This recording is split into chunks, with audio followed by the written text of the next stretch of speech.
We'll take a few minutes to look at how you can back up your Schoology course using your iPad. If you're familiar with using the Schoology app and you go to your course, you will see that you do not have the ability to save this course to your resources.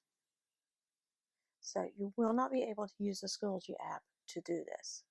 So what you will need to do, so you can use the web clip that is installed on your iPad, or on your browser, just go to canal.schoology.com. And then once you're into your Schoology course, I'm going to go to the course that I would like to back up. So you want to do this when you are totally finished with adding materials to your course. You do not want to do this mid-year, because anything that you add to your course after you save it will not be added to your resources. You'll have to go through this process again. So you want to wait till the end of the school year to do that. But the first thing you need to do is you actually need to go to your resources.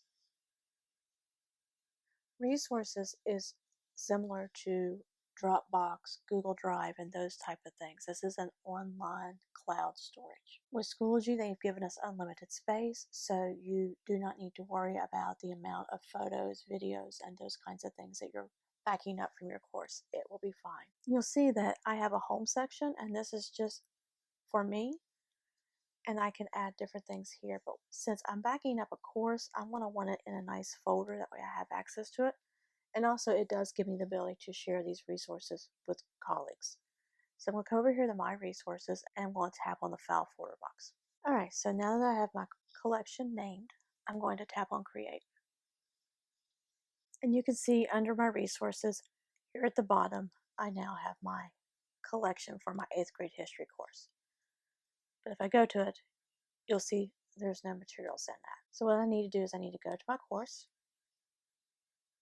And so you can see in this course, I've got all kinds of different folders, Word documents, links. If we were to go into one of the file folders, you'll see that we have all kinds of different things here for the students to work through. So we want all of this, and we want to do it in one setting, so I don't have to keep going back and individually adding these. So what I'm going to do is I'm going to go to Options, and I'm going to Save Course to Resource. Then you'll see that Schoology defaulted to home, but what I'm going to do is I'm going to come down here and find that folder that we just made for this course.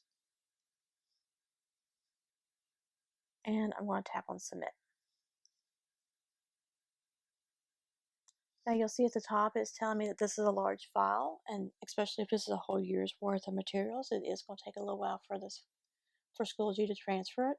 You will receive an email once the transfer has been completed.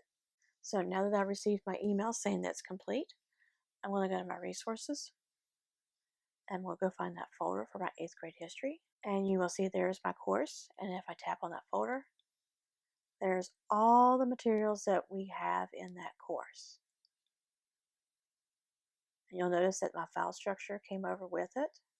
So then as the year approaches and my Schoology course for next year has been created for me, all I have to do is go in here to the materials I want to add and put a check mark in the box, go to that grade year, add to my course, and find my course for next year.